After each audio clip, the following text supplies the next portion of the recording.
Jesus falou: se você beber da água que eu lhe der, nunca mais terá sede. É a necessidade de se hidratar. É que o nosso organismo acusa a sede. Aliás, a pessoa que não sente sede, é perigoso demais ficar desidratado e morrer. A sede mostra que o seu nível de água no corpo baixou. Você precisa repor essa água. Tá? Seu cérebro precisa dessa água. O seu sangue precisa dessa água. Seu organismo precisa. Afinal, nosso corpo é muito mais água do que matéria. A árvore também. A árvore é muito mais água do que celulose. A árvore. Foi Deus que fez assim. E o mundo também. E o mundo também. Então, Jesus falou: quem beber desta água do poço do Jacó vai ter sede de novo. Isso é quando Jesus falou da água viva, ele falou: ué, mas o senhor não tem com que tirar a água, o poço é fundo. O poço é fundo aí, quer dizer, a água está lá embaixo, barrenta já, cheia de micróbio. Você não tem corda? Jesus falou: não, essa água aí você vai ter sede de novo. A água que eu te der, a água que eu dou, ela cria uma fonte. Daí você entende melhor aquela palavra, que se o ímpio, se o crente, se o justo é punido na terra, que dirá o ímpio. Se nós somos punidos, ou seja, se às vezes sentimos a nossa língua grudar no céu da boca, ou seja, secar, estou falando no sentido espiritual, figurado, né? Se às vezes nós sentimos falta de algo, meu Deus, está me faltando alguma coisa, eu estou infeliz, eu estou triste. Imagina o perverso. Porque nós temos uma fonte. Nós temos uma fonte. E essa fonte, ela carece de ser renovada. Quem é do interior entende bem melhor isso aí. Minha mãe fala: filho, hoje, segunda-feira, pega a enxada, pega essa peneira aqui, essa redinha, limpa lá a mina, a fonte, tira o lodo, tira aquelas plantinhas que nasceram lá dentro, que estão tirando o oxigênio da água. Rapaz, aquele povo era sábio demais, não sabia nem escrever o nome. Você sabia que a planta tira? Tudo. Aí a gente limpava, ela ia lá conferir. A água estava brotando, você via lá no fundo a areinha pulando assim, ó. Quando estava limpinho, eu esperava um pouco, enfiava a cabeça lá dentro e bebia lá embaixo. Que delícia. Sem ter gosto, porque é insípida. A água mais gostosa, paradoxalmente falando, é a água pura, porque ela é insípida. Ela não tem gosto nenhum. Essa água é gostosa, então não presta não. Tem gosto de quê? De maçã, de manga? Tem alguma coisa podre lá dentro, cuidado, hein? A água não pode ter gosto. Paradoxalmente, essa água gostosa que a gente fala, que é água pura, água boa. E aí, Jesus falou que se você aceitar o convite dele, se você buscar conhecer o dom de Deus e aceitar a oferta dele, ele cria uma fonte própria em você. E peraí. Em algum momento vai bater a sede, a desidratação aflorar, aí você tem uma fonte, você cuidou dela. Mas o que é cuidar da fonte? Da onde veio a fonte? De quem veio a fonte? De Deus. Então, cuidar da fonte é adorar a Deus em espírito e em verdade. Cuidar da fonte é viver na dependência de Deus e confiar até perder a vida aqui na terra. Quando é que até quando eu devo confiar em Deus? Até você morrer.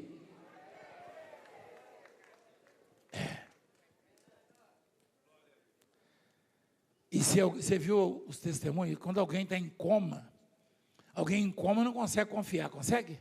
Não, nem sabe que vive mais. Aí tem alguém de fora confiando por ele. Olha, eu e você fomos feitos para vencer. Você lembra uma explicação aqui? Eu não sou médico, quem sou eu? Né? E um dia eu falei isso para um moço sujo, aqui na Avenida do Estado. Ele botou o olho assim, olhou, eu até perguntei para o menino que estava dirigindo, eu falei, ei, está vendo a gente aqui dentro? Aqui tem um negócio, escureceu o vidro, né? Como é que chama?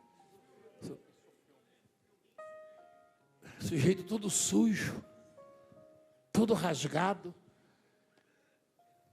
uma barba mal feita. Quer dizer, mal feita, não estava feita, estava horrível. Acho que tinha até piolho. E ele olhou e começou a chorar. Eu falei, baixa o vidro. Apóstolo, eu falei, baixa o vidro, rapaz. Eu falei, o que foi? Eu sabia, eu vi por aqui. Eu falei, então fizeram errado esse negócio aqui, ué. Ele falou, eu vi. Eu falei, eu acho que foi Deus. Ele falou, ô pastor, me abençoa, eu sou um derrotado. Eu falei, não, você não é um derrotado. Isso já aconteceu algumas vezes. Uma dessas vezes a bispa estava a bispa, estava uma segurança, o menino que foi vender um negócio, umas balas, você lembra? A segurança bateu nele, lá no pé do condomínio. Ele deu testemunho, você lembra disso? Deu testemunho aqui na igreja. Eu deixei uma palavra na vida dele que mudou a história dele. Ele estava até vestido de Homem-Aranha. E apanhou do segurança na rua lá. Eu falei para aquele moço, ele falou assim, eu sou um derrotado. Eu falei, não é nada. Não é nada. Mas por que você está dizendo isso? Eu falei, você já foi um espermatozoide. Ele falou, eu sei disso. E junto com você tinha mais de 50 milhões. Em alguns casos, 100 milhões, no mínimo 50. 100 milhões, chega até 300 milhões. E você é resultado de uma concorrência com mais de 50 milhões. Você venceu todos eles. Exatamente. Todos eles. E você nasceu, você fecundou o óvulo. E a corrida até lá. Ele chorava mais ainda, ele tremia. O senhor é médico também? Eu falei, nada, sou nada. E médico, eu fui expulso da escola. Eu falei, olha, presta atenção. Você é um vencedor, porque você não sabe. Eu falei, você nunca acertou na loteria? Na Mega Sena? Ele falou, claro que não, é meu estado. Eu falei, pois é, mas uma pessoa tem mais chance de acertar na Mega Sena do que fecundar um óvulo, quando ainda é um espermatozoide. Por isso que eu perguntei, porque se você está aqui é porque você é um vencedor. Ele falou, pastor, eu só não vou te abraçar porque eu estou sujo. Eu falei, não tem problema não. Eu já fui sujo assim também. Hoje eu tenho bons chuveiros, bons banheiros, mas eu também achava que era um derrotado. Então você tem que conhecer melhor a vida e saber que se você chegou até aqui, você superou milhões e milhões de concorrentes e adversários, porque a corrida tem... Muitos deles são cheios de defeitos, mas eles concorrem com você. Ali é uma guerra. Você conseguiu nascer. Quem consegue nascer, consegue vencer. Quem consegue nascer, consegue vencer. Consegue vencer. E se você nasce e conhece o dom de Deus, aí você já não é mais vencedor. Você é mais que vencedor. São coisas distintas. Porque o vencedor tem que lutar para vencer.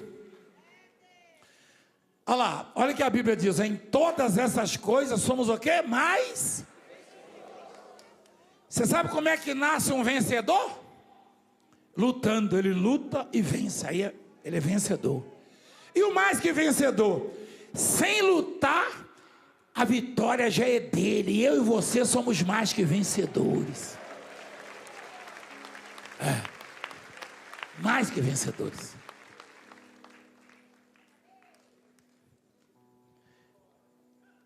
Então, nós não somos vencedores, nós somos mais que vencedores. Sabe por quê? Por causa do dom de Deus. Aquela mulher que estava ali aflita, derrotada, maltratada, ela já era vencedora, mas ela não sabia. Jesus mostrou para ela: você é mais que vencedora.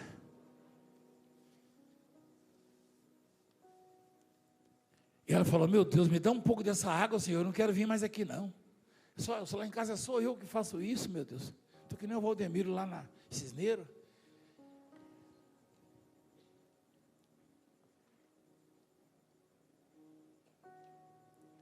Jesus falou: vai lá e chama o seu marido. E vem cá.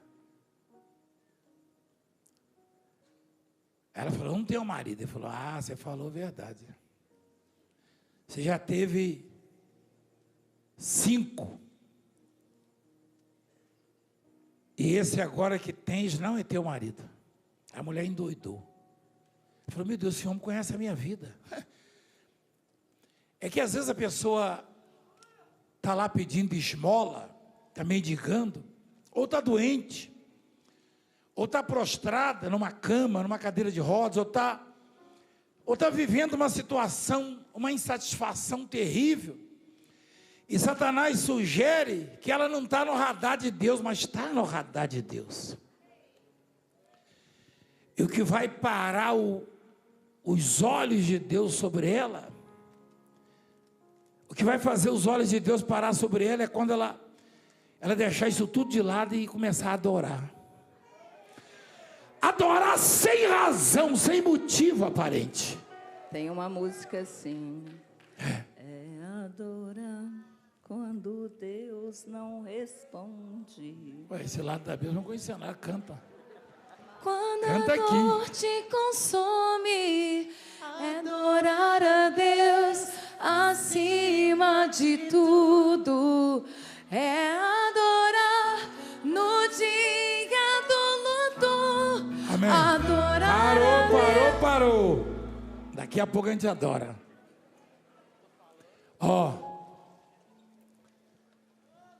Conhecer o dom de Deus. Eu era desesperado, igreja. Eu olhava para a minha vida, quando eu encontrei aquele homem lá com 15 anos de idade, eu falei: meu Deus, eu não tenho estudo, eu não tenho amigos, não tenho mãe e agora eu não tenho mais pai, porque eu saí, eu fui expulso. Meu pai não me suportou, eu fui expulso.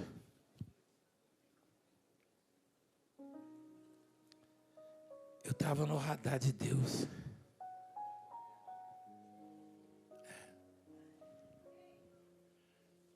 Teve um salmista que falou: ninguém consegue escapar do radar de Deus. Foi o Davi, foi o Salmo 139. Ele diz assim: para onde me ausentarei do teu espírito? Aonde eu posso me esconder? Para onde fugirei da tua face? Se subo aos céus, lá. Ele costumava ir no céu, aquele rapaz? Não, ele falou é estado de espírito, porque às vezes você está tão feliz, tão contente, a pessoa: puxa, você está no céu, hein? Ou seja, se eu estou feliz, eu estou no radar de Deus. Mas tem um momento que ele fala assim: se eu faço a minha cama no mais profundo abismo. Mas por que cama, apóstolo? Porque quando você vai se deitar e começa a vir os processos, as dificuldades, as lembranças ruins, os problemas. Quando você está interagindo, conversando, lidando, você não lembra, mas quando você põe a cabeça no travesseiro, que o sono foge, aí começa a vir, mas como é que eu vou sair dessa vida, dessa situação? Como é que eu vou resolver isso? Mas ele falou assim: se eu faço a minha cama no mais profundo do abismo, lá estás também. E pior do que isso, se eu tomar as asas da alvorada e me deter lá nos confins dos mares. Eu lembrei disso aí. Quando eu estava nadando lá na África, eu falei: rapaz, eu estou no radar de Deus. Eu estou no radar de Deus. Ou seja, Ele está me vendo, Ele está me vendo. Ele só pode estar deixando eu chegar no finalzinho para Ele usar as forças dEle, dito e feito. Igreja, todos nós estamos no radar de Deus.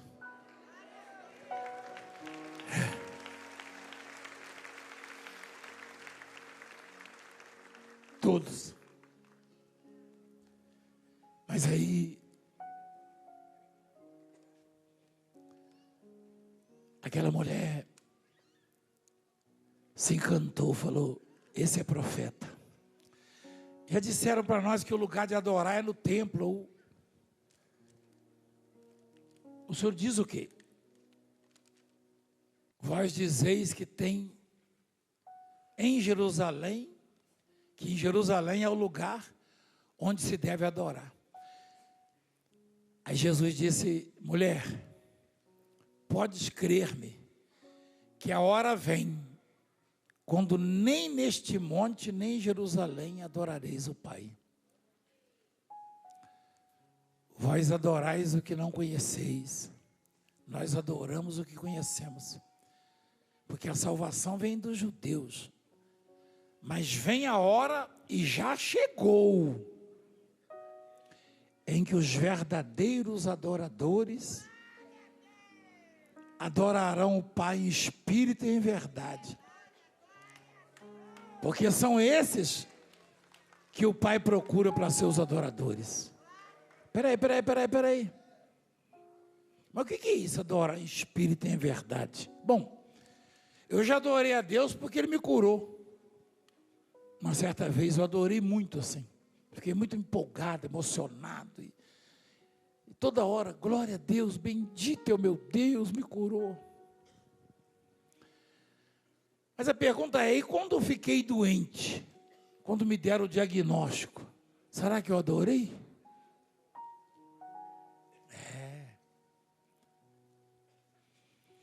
Adorar a Deus em espírito e em verdade. Esse em verdade quer dizer adorar sem motivo aparente, sem razão. Adorar quando parece que a sua vida é uma derrota, é um fracasso. Quando a figueira não produziu fruta, a roça lá não deu o café, o alimento. A vaca secou o leite, hein? Roubaram o seu gado, as ovelhas. Porque o mundo tem uma visão diferente de Deus. Eles perguntam: vem cá, o que Deus faz na sua vida? Até a mulher de Jó, todo dia ela adorava a Deus. Jó levantava de madrugada e adorava, e ela adorava também. Nem o Jó sabia que ela adorava, porque quando estava escurecendo, ela via o rebanho lá na fazenda, numa das fazendas. Que coisa linda, bendito seja o Senhor. Seus filhos brincando.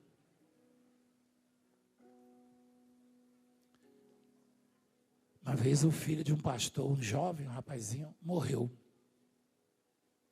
Morreu num acidente. Aí alguém questionou, alguém perguntou: vem cá, você vai continuar pregando? Ele falou: agora que eu vou pregar mesmo. Mas como assim? Deus não salvou o seu filho? Não. Aí falou: o contrário, Deus salvou meu filho. Há dois tipos de salvação: salvado de um acidente, de uma doença, de um mal. Como aconteceu com Lázaro. Salvou o Lázaro da morte, mas ele está onde, o Lázaro? Ele morreu de novo. A salvação que eu e você buscamos é aquela que nunca mais vai nos deixar morrer.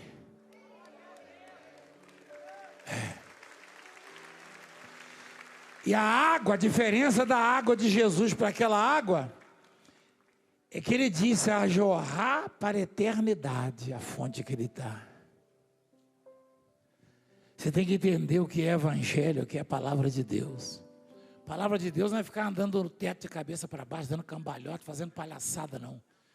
É isso que você está escutando aqui. Você tem que conhecer a Deus, conhecer o dom de Deus. Então, Jesus falou: os verdadeiros adoradores adoram em espírito e em verdade. A vigília do MDA, quem esteve aqui? Quem assistiu em casa? Muita gente. Eu passei o bastão aqui, subi, aí liguei para assistir. Aí a Raquel estava no meio do... Acho que ela estava orando. Ela falou uma coisa assim. Eu confesso que eu fiquei preocupado quando eu escutei ela falar. No começo, ela falou assim: Satanás não está interessado no seu parente, no seu carro, na sua casa. Eu falei: uai, eu ia tomar banho, eu parei assim, ó. Aí fiquei olhando para a televisão. Ela falou: Satanás. Aí Deus me deu uma palavra para complementar, mas eu já estava lá, no quarto aqui em cima. Ela falou: Satanás está interessado no seu tesouro. Eu falei: por isso que Jesus falou que ele é ladrão. Porque ladrão anda atrás de tesouro. Ladrão, quando entra numa casa, ele pergunta: onde é a geladeira? Eu quero comer pudim, eu quero comer... Não, onde é o cofre? Eu quero o tesouro, eu quero as joias.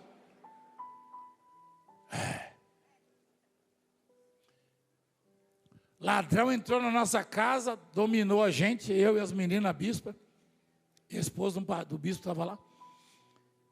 Onde é o cofre? Eu falei: não tem cofre não. Onde fica a joia? Onde fica isso? O ladrão quer o quê? O tesouro. Aquilo que você tem de valor. Se o seu tesouro é o seu filho, ou o seu cargo, ou a joia, ou qualquer coisa de valor material, Satanás vai tirar aquilo de você, ou vai tentar tirar.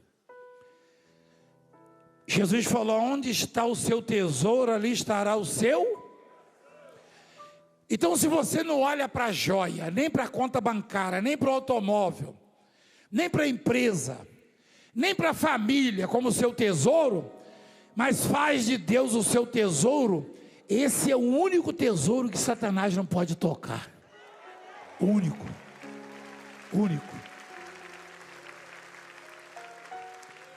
Onde está o seu tesouro, ali estará também o seu. Davi falou: o Senhor é o único bem que eu possuo. Falou ou não falou? Ele tinha muitos bens, não tinha? E o Jó? Perdeu uma fazenda, perdeu a outra, perdeu os filhos, os empregados dele, na fazenda dele, nem, eu quero água, estou com sede, passava e nem dava ouvido, está lá escrito. Mas quando ele recebeu a última notícia que tinha perdido tudo, o que ele fez mesmo? Por que ele adorou? Porque Deus era o seu tesouro. Tem muitas coisas que Deus gostaria de dar a você e a mim, mas Ele sabe tudo. Ele não quer ver você perder a fé, a esperança, o desejo de buscá-lo, de adorá-lo. Mas se você provar para Deus que Ele é o seu tesouro, aí você vai ter muita coisa. Ele vai poder dar tudo que o seu coração não vai para lá. Não vai para lá. Quando Deus constatar em você que o tesouro da sua vida é Ele, Você vai ver as coisas acontecerem assim, você fala, puxa, eu nem fiz esforço nenhum. Olha o que aconteceu. Porque Deus não vai ter o risco de perder você. Então, igreja, não arrume outro tesouro, porque Deus é o seu tesouro. Olha só, peraí. Tem muita gente que fala que a Bíblia é contraditória. Não é. Tem que ter Espírito de Deus para interpretá-la. Em Mateus capítulo 6, se eu não me engano, é Mateus? Ou é Lucas? Ele fala, não ajunteis tesouro na terra.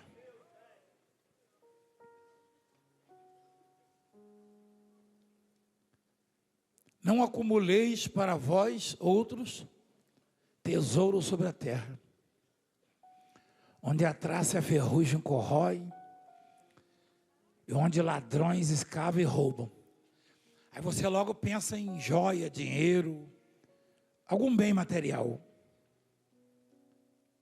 Jesus não está falando necessariamente disso aí, não. Ele está falando do coração. Você pode ter o bem que você quiser, desde que não signifique tesouro na sua vida. Preste atenção. E não interfira na sua relação com Deus. Por que acha que é contraditório? Você vai lá em João 10. Jesus fala, o ladrão, olha quem anda atrás do tesouro seu, ó. Quem é? E quem é esse ladrão que Jesus falou? Satanás. O ladrão vem somente para caçar o seu tesouro. Ele falou isso aí? Falou lá, traduzindo, ó. O ladrão vem somente para o quê? Roubar. E muitos deles cometem o latrocínio, né? É o roubo seguido para tirar o bem. E Jesus ainda diz que ele veio só para isso. Ele está atrás do tesouro. Mas se o tesouro for Deus, como é que ele vai tocar? Nunca. Nunca. E tem mais. Só para encerrar.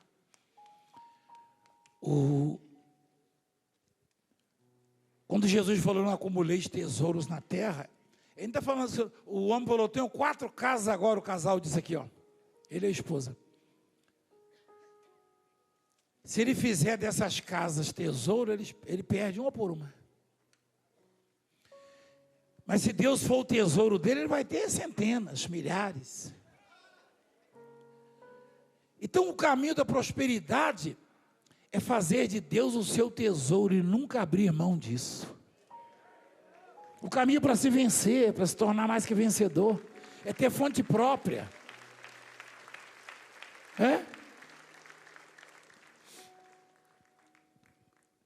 Imagina um homem como Davi, que conquistou tudo, falar, o Senhor é o único bem que eu possuo. E assim vai. Quando Davi deu uma oferta para Deus, 1 Crônicas capítulo 29, e chamou o povo, os príncipes, o parlamento lá, ele falou, mas o que nós estamos fazendo que vantagem é essa? Será que a gente pode se gabar disso? Olha lá. Porque quem sou eu e quem é o meu povo para que pudéssemos dar voluntariamente essas coisas? Porque tudo vem de ti, das tuas mãos tu damos. O homem deu um dízimo ali, 32 mil. E quem foi que deu isso para ele? Isso ele está dando para mim, para minha conta ou para a obra? Para Deus, então. Ele está devolvendo para Deus o que Deus deu a ele. Foi isso que Davi quis dizer. Tem gente que é mesquinho para dar oferta, não deveria.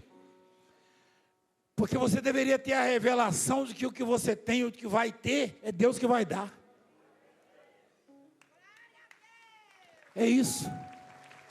Não vem de mais ninguém. Tem gente que o tesouro é o dinheiro, então o diabo que está caçando o seu tesouro, hein?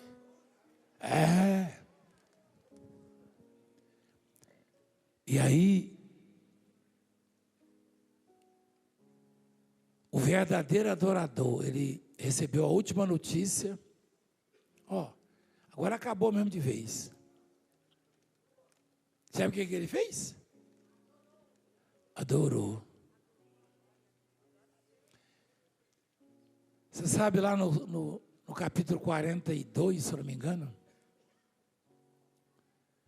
Jó naquele estado. Você sabe que nos capítulos, ao longo da história, os amigos abandonaram. Pelo contrário, os amigos começaram a acusar Jó. Você deve ter cometido um pecado muito grave. Tem gente que até se assusta em algumas igrejas. A pessoa chega e conta história para o pastor. Sabe o que é, irmão? Você fez alguma coisa muito grave. O irmão chega a arrepiar. Nada. Adore a Deus. Pede perdão, adora a Deus. Faz de Deus o seu tesouro. Jó, ele viu que os amigos estavam em apuros, estavam na mira de Deus.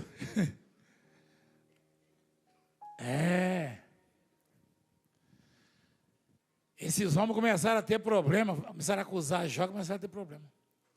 Aí foram recorrer a Deus, Deus falou, não tem solução para vocês não, só se Jó orar por vocês.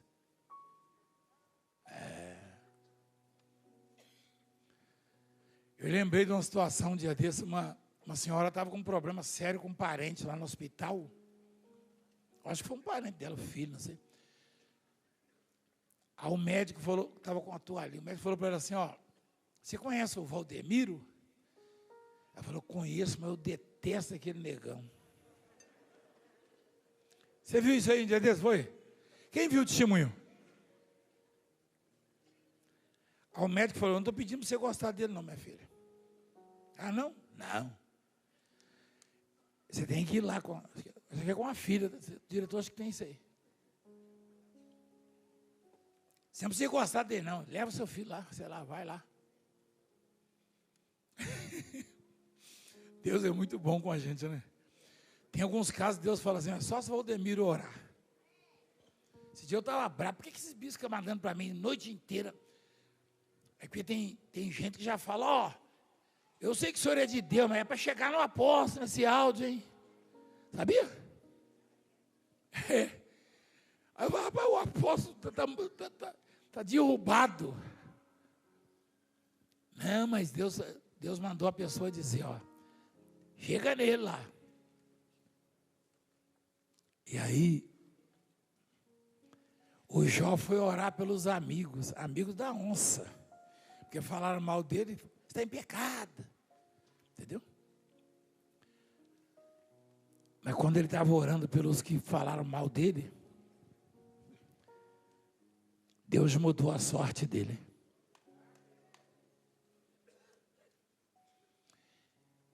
Você já pensou nessa palavra, mudou? Deus mudou, deu sorte. Quer dizer que ele já tinha então, hein? Tinha sim. Você tem sorte também. É que às vezes a sorte precisa de uns ajustes, sabe? Eu tenho a chave para você, se você quiser. Adorar.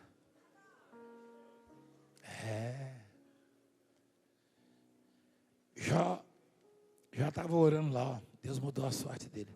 Quantos anos ele viveu mesmo, filho? Põe lá. Não, há mais.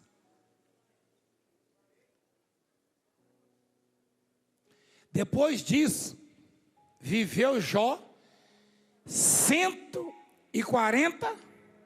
Tá bom para vocês aí?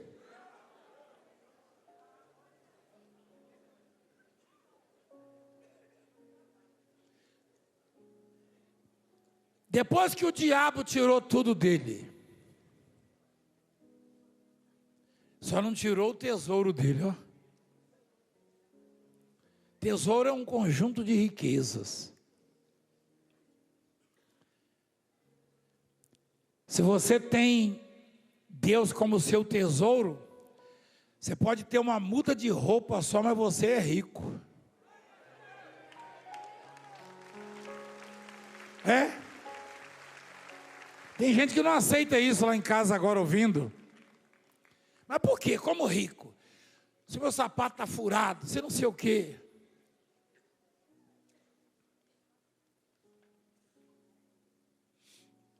Olha,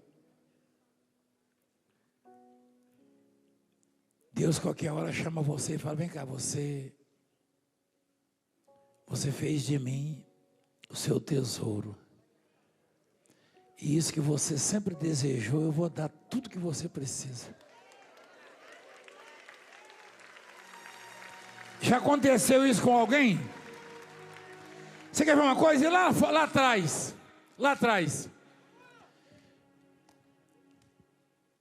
um dos filhos de Davi sonhou com Deus e no sonho, Deus falou para ele assim, ó, testando ele, ó, pede o que você quiser que eu te dê. Meu Deus.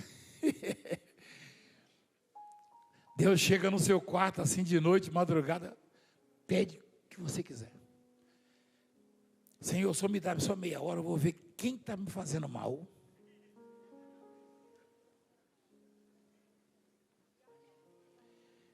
Eu vou ver o que eu sonhei que eu nunca consegui conquistar. Deus falou para o Salomão assim, pede o que você quiser. Aí Salomão falou, Senhor, me foi dada uma responsabilidade tão grande, fiquei no lugar do meu pai. Eu não passo de uma criança. É normal um rei falar isso, eu não passo de uma criança?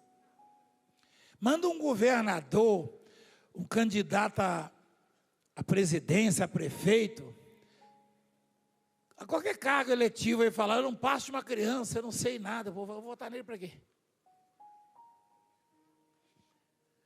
Salomão falou, eu não passo de uma criança, eu não sei nada. Eu queria que o Senhor me desse sabedoria para eu não maltratar o seu povo, para eu abençoar o seu povo, resolver os problemas do seu povo. Deus falou, puxa,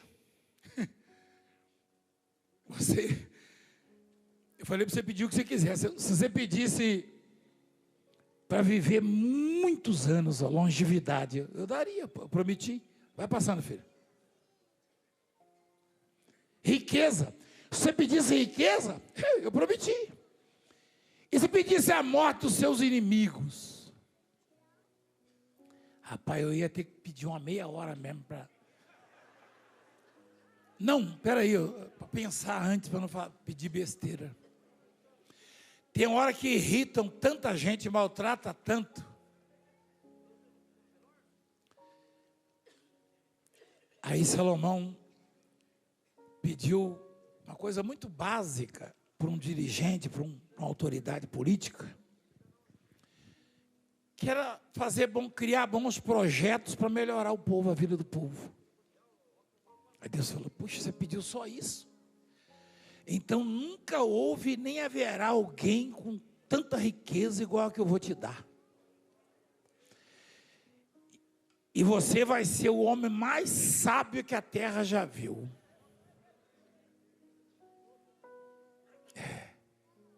Você entendeu agora? Quem era o tesouro dele? E ele teve muitos tesouros. Se Deus fosse o tesouro de verdade, eu peço desculpa a você, porque hoje eu estava tão derrubado na madrugada, falei, eu vou dar uma passada por lá só. Gostei daqui e fiquei.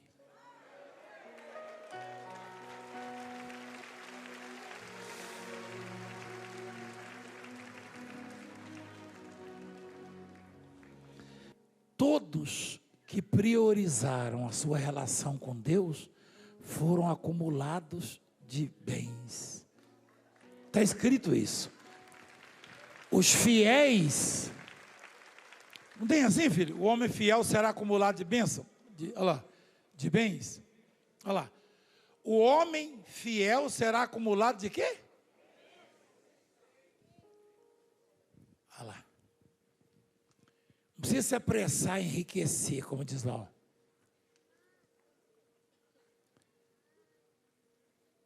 Adore a Deus, ame a Deus. Amém?